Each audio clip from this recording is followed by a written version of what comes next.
Viewers నమస్తే. నా పేరు doctor Kavya, fertility expert, 49 hospitals Vizag branch.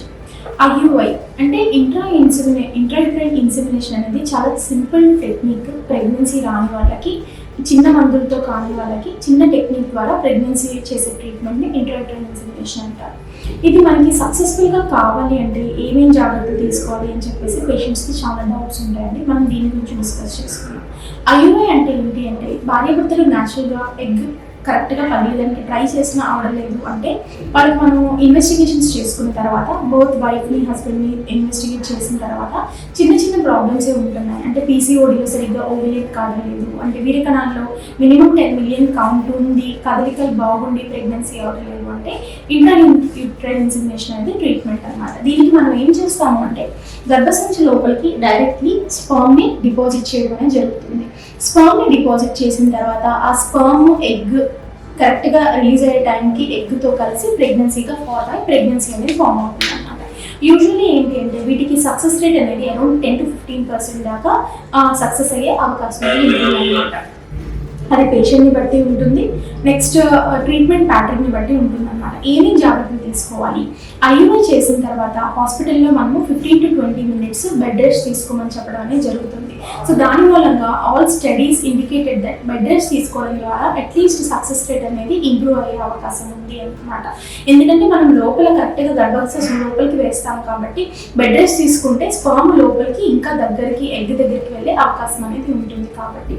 Second thing ఏంటి అంటే IUI తీసుకున్న తర్వాత ఏమేమి ఆహార పదార్థాలు తీసుకోవాలి అని చెప్పి తెలుసుకోవాలి.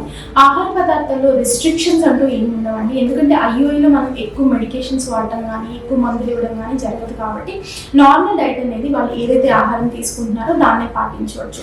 అది పేషెంట్ని బట్టి ఉంటుంది. అంటే పేషెంట్ కొంచెం లావుగా ఉంటే వాళ్ళకి ఏంటంటే కొంచెం నార్మల్ డైట్ అంటే ఎక్కువ కార్బోహైడ్రేట్స్ లేకుండా ఎక్కువ ప్రోటీన్ డైట్ తీసుకుంటే ఏంటి అంటే వాళ్ళకి వెయిట్ గెయిన్ ఉండకుండా అది కొంచెం హెల్ప్ అవుతుంది అనమాట.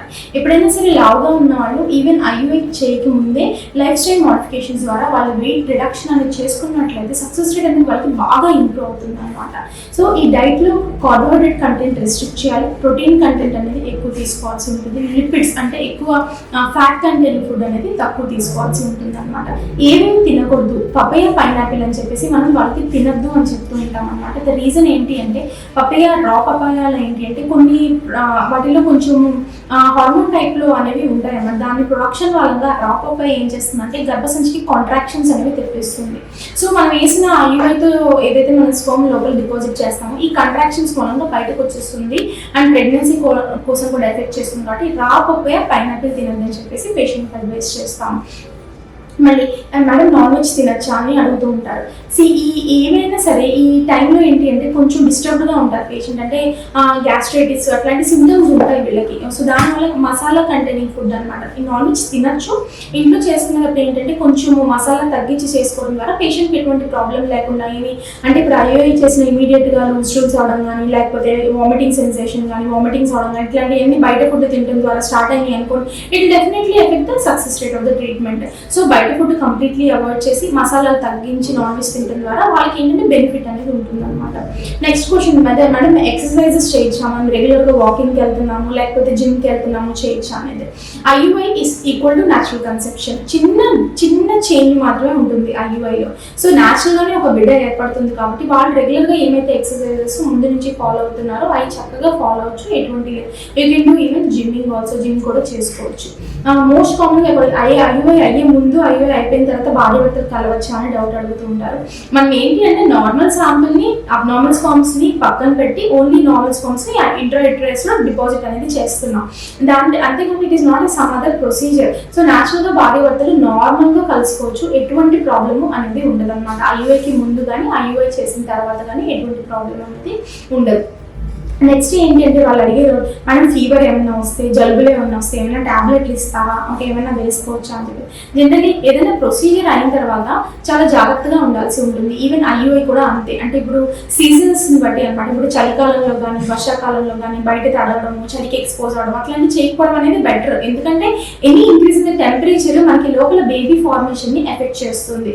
సో హాట్ వాటర్ తాగడం ద్వారా ఏంటి అంటే ఇన్ఫెక్షన్స్ ఏమీ రాకుండా, గ్యాస్ట్రైటిస్ ఏమీ రాకుండా, అంటే వామిటింగ్స్ ఏమీ కాకుండా ఉంటాయి. కాబట్టి హాట్ వాటర్ తీసుకోవడం అనేది మంచిది. ఎప్పుడైనా సరే బాయిల్డ్ వాటర్లో బ్యాక్టీరియా అట్లాంటిది ఏమి ఉండదు కాబట్టి పేషెంట్కి హెల్తీగా కూడా ఉంటుంది. అది ఐయుఐఏ కాదు, నార్మల్గా కూడా హాట్ వాటర్ అనేది ఎప్పుడు మంచిది అనమాట మనం తీసుకోవడం ద్వారా.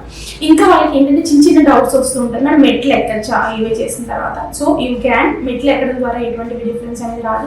వెస్ట్రన్ టాయిలెట్ యూజ్ చేసిన ఒకటే, ఇండియన్ టాయిలెట్ అనేది యూజ్ చేసిన ఒకటే. సో ఈ చిన్న మార్పులు మనకి ఐయుఐ సక్సెస్ రేట్ని ఏమీ డిక్రీజ్ అనేవి చేయవు అనమాట. సో మనం హెల్తీ హ్యాబిట్స్ ముందు అనేది ఎంత జాగ్రత్తగా పాటించామో అన్ని జాగ్రత్తలు నార్మల్గా తీసుకోవడం ద్వారా ఐయుఐ సక్సెస్ రేట్ అనేది ఎక్కువ అయ్యే అవకాశం అనేది ఉంటుంది. అన్నిటికన్నా నెక్స్ట్ ఇంపార్టెంట్ ఫ్యాక్టర్ ఏంటి అంటే మెడికేషన్స్. కొన్నిసార్లు ఏంటి అంటే మనము ఓవులేషన్ అయిపోయిన తర్వాత మనము ప్రొజెస్ట్రాన్ హార్మోన్ని ఈవెన్ ఐయుఐ పేషెంట్స్కి సప్లిమెంట్ చేయడం అనేది జరుగుతుంది. సో ఆ పేషెంట్స్ మెడిసిన్స్ కరెక్ట్గా టైం ప్రకారం వాడుకోవాల్సి ఉంటుంది అనమాట. ఒకవేళ మెడిసిన్ స్కిప్ అయినా సరే గుర్తొచ్చినప్పుడు మెడిసిన్స్ అనేది మనం కంటిన్యూస్గా తీసేసుకోవాల్సి ఉంటుంది. మనం ప్రెగ్నెన్సీ టెస్ట్ ఎప్పుడు చేసుకోవాలి, ఎప్పుడు చేసుకుంటే మంచిది? యూరిన్ ప్రెగ్నెన్సీ టెస్ట్ మన లాస్ట్ మెన్స్ట్రల్ పీరియడ్ అంటే పీరియడ్ అయిన డేట్ని గుర్తుపెట్టుకొని ఒక 2 to 3 days తర్వాత ఇంట్లోనే యూరిన్ ప్రెగ్నెన్సీ కిట్తో మనం ప్రెగ్నెన్సీ అనేది చెక్ చేసుకోవడం ఇంపార్టెంట్ అనమాట. Okay, thank you.